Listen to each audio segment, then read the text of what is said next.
हबीबना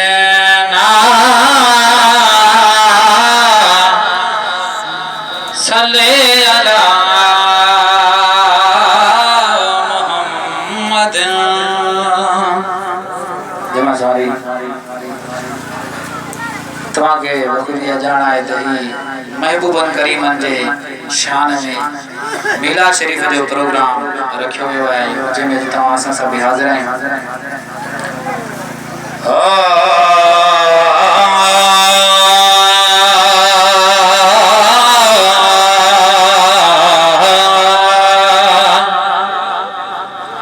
हीअ ईद मिलाद जी आहे ख़ुशी महबूब जो उर्स मुबारक गाल वणे त सुभाणे जावा दिल खोले करे। हीअ ईद मिलाद जी आहे ख़ुशी महबूब जो उर्स मुबारक तूं फरेशन ते मथे अरेशन ते खुद पाण मल्हाई दो मालिक। हीअ ईद मिलाद जी आहे ख़ुशी महबूब जो उर्स मुबारक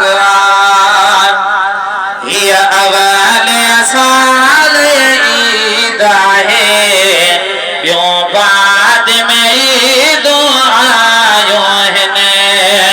हीअ अवल साल ईद आहे ॿियों बाद में ईदूं आयूं आहिनि।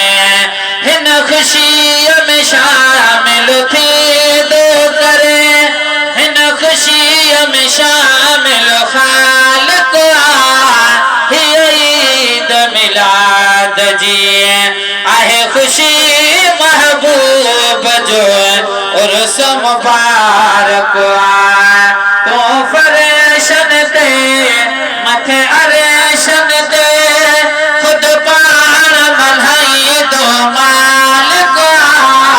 हीअ ईद मिलाद जी आहे ख़ुशी महबूब जो उर्स मुबारक।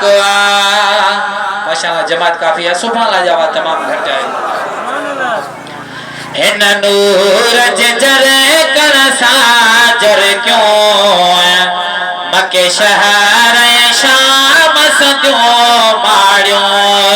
हिन नूर जे जरे कर साजर क्यों मके शहर शाम सजो माड़ियो।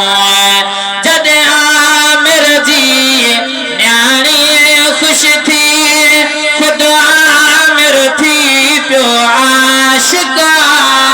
हीअ ईद मिलाद जी आहे ख़ुशी महबूब जो उर्स मुबारक तूं फरेशन ते मथे अरेशन ते खुद पाण मल्हाई दो मालिक।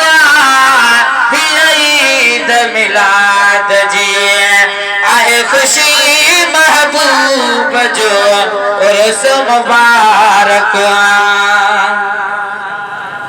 चणो चांवर उर्स मुबारक में असां मुरे की मिठाइयूं विरहायूं था। सेव साबित सची हर हदीस जी ॻाल्हि त जेको ईद मिलाद में कुझु ॾींदो आहे हर साल तुफ़ेल महबूब जे पक थींदो माला माल। पसंदि परवर खे बिया इहा चङी ॾाढी चाल नींदो हर नाचीज़ खे नबी साईं नाले राज़ी उन जी आलिया केॾो उर्स कंदड़ ते चणो चांवर नारे रिसालत नारे तहक़ीक़ नारे हैदरी असीं पंहिंजे प्रोग्राम में चणो चांवर उर्स मुबारक में असां मुरे की मिठाइयों विरहायूं था जो मोह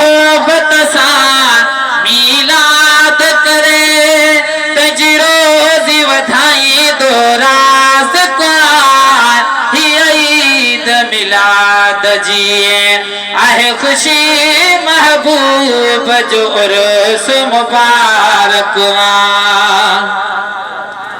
कजो असल नस्ल ॾिठो साईं रखे रहमत जो हथ हर कहते कजो असल नस्ल ॾिठो साईं रखे रहमत जो हथ हर कहते गुनगारन जा गम दल था गुम बातिल थो ज़ाहिर हक़ ईद मिलाद जी आहे खुशी महबूब जो उर्स मुबारक लजपाल जा थोरा लखे आहिनि हिन उम्मत ते से ठार सजण लजपाल जा थोरा लखे आहिनि हिन उम्मत ते से ठार सजण मन जे कोन थोरा साईं जा उहो समझ मुलो मुनाफिक ईद मिलाद जी आहे खुशी महबूब जो उर्स मुबारक